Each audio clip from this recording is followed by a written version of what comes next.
Hi everyone, welcome back. We're taking a look at my freshman year, high school freshman year English writing to look at ways I can improve, things I would change from a senior's perspective. Let's go. This is To Kill a Mockingbird, chapters 7 through 8. So, the truth behind lies and assumptions. I think that's a way to catch people's eyes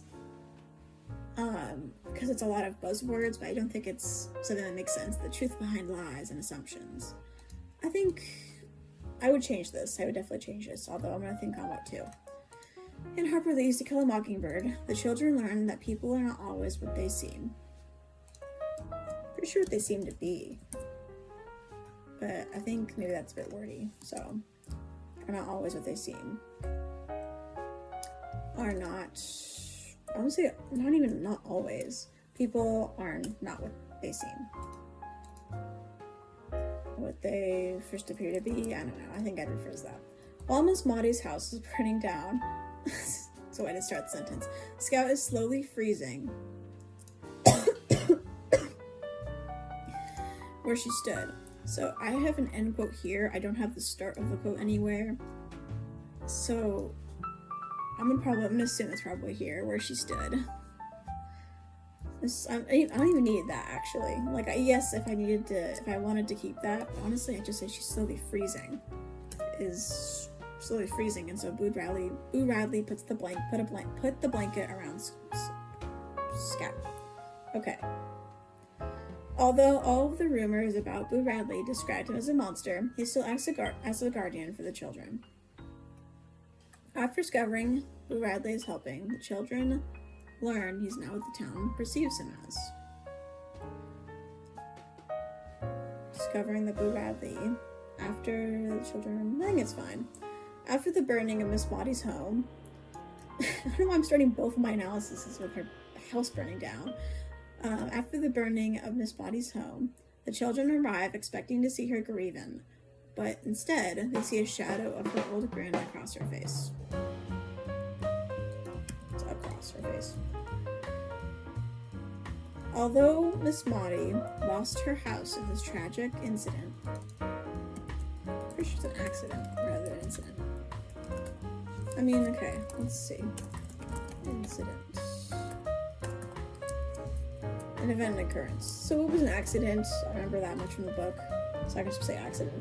She seems completely fine, but in reality, she's looking at the positive side of the situation when she expresses that it gives her more room as her azaleas. Okay, first thing, one sentence. Second thing, these don't connect. She seems completely fine, but in reality, she's just looking at the positive side. She seems unbothered.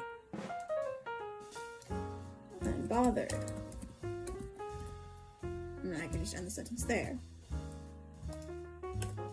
But in reality, she is looking at the positive side. She is keeping a positive outlook or mindset would probably be okay, just because it's how she's looking at it rather than the positive side. There's not really a positive side to her house burning down, but it's just how her outlook is, if that makes sense. Like, there's something really positive about, like, a hurricane coming through. Like, yes, maybe it'll take off topsoil, right? That's a good way of looking at it, but that's just what it is. It's the way you're looking at it. It's not like there's not really anything good about a hurricane coming through. Anyway, when she expresses that it gives her more room, expresses that it gives her more for her azaleas. Okay, it's fine, whatever. She teaches the children to look at the positive side, make the most of their. How does this relate at all to the children learn that people are not what they seem? I think if I added some like actual analysis, I can try to tie it back. Like, oh, she may seem unbothered, but in reality, I guess I did say that, but it doesn't connect with my thesis enough, I think. So she teaches the children to look at the positive side of the situation. Even if I'd probably break that into two sentences. Reflecting on their prerequisite reflecting on their It's not prerequisite. There's not, it's not what that meant. Like, prior conditioning? See, it's the required as a prior condition. Not, you know, like, I know words for prior condition. It's not what prerequisite means. You know, their previous notions is probably fine. Previous notions. The children learn that the assumptions and stories are misleading, as well as Miss Maudie's, as seen with Miss Maudie's positivity and Boo Radley's kindness. So I think this is, you know, this is a good way to end it, and this is a good, okay way to start it. That people are not always what they seem.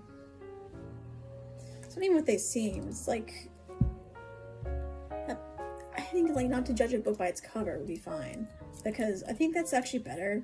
People aren't always what they seem. It's more like, you know, learn not to judge a book by its cover. And then with, you know, Radley, it's, oh, the town sees him as this way, but by not judging it as his cover, he's actually this way. And that's how they learn this lesson. And then Miss Maudie may seem completely fine, but by not judging the book by its cover, they get this thing out. So I think that's a better way of phrasing it than this.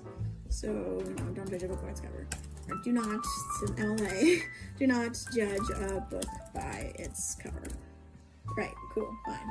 So, as for the title, it's whatever, you know, same thing with the works cited. When I edit this, you know, spaces get added, and make sure your works cited's at the top of the page. I think that's all I have to say on that one, though. So, I think as, like, a bit of writing, as if, like, if I was a teacher reading this over, I would give them, like, a solid, like, 9 out of 10 on this assignment. Just because I think it completed the prompt pretty okay. I think there's definitely things you can edit, grammatically and like speaking, to make sure it comes across better. Of course, there are more maybe issues in here with punctuation, with word choice, so you free to let me know in the comments. Otherwise, it's all commentary I have for To Kill a Mockingbird, chapters 7 and 8. Thank you for watching.